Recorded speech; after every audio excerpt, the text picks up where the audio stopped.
טוב, תחילת המסלול, יש לנו פה בטח 4-5 שעות עלייה, כאן מסודר עוד מדרגות ועניינים, ונצא בהמשך. אין הרבה אנשים בינתיים, מזג האוויר מדהים.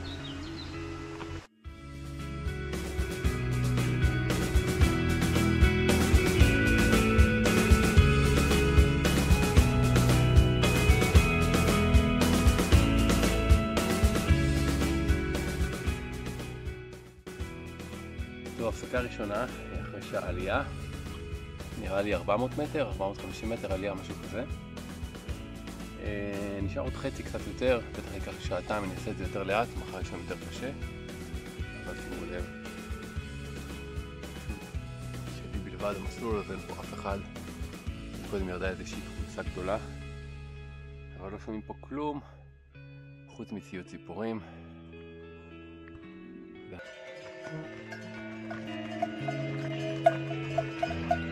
Calimera.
בדרך לפסגה הראשונה, עשיתי את זה מהר האמת, בלי הרבה הפסקות.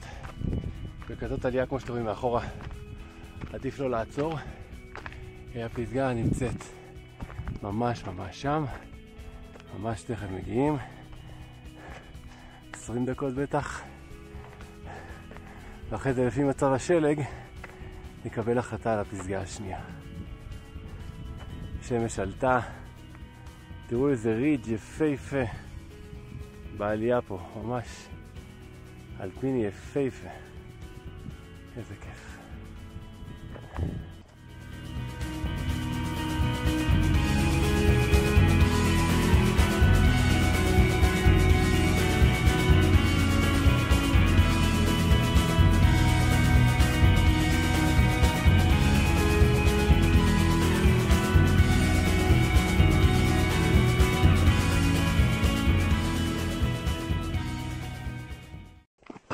העלייה למיתיקס קצת יותר קשוחה,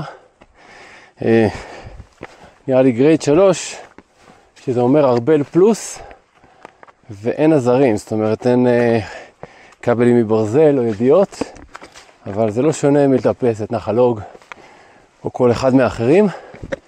מה שכן, יש פה מלא אבנים, צריך מאוד להיזהר לא להחליק, אבל בינתיים לחלוטין אפשרי, לא כל כך מסוכן, רמת סיכון לא גבוהה. עולים פה למעלה מסביב איכשהו עד הפסגה שם.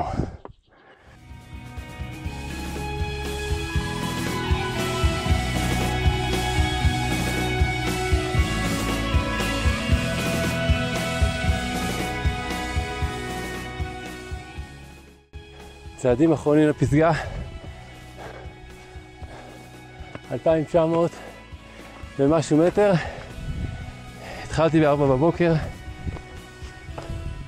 נראה לי שעה 8 אולי פחות, לא פחות. עלייה קצת מפחידה, אבל ממש לא נורא. והנה זה מגיע, פסגת האולימפוס.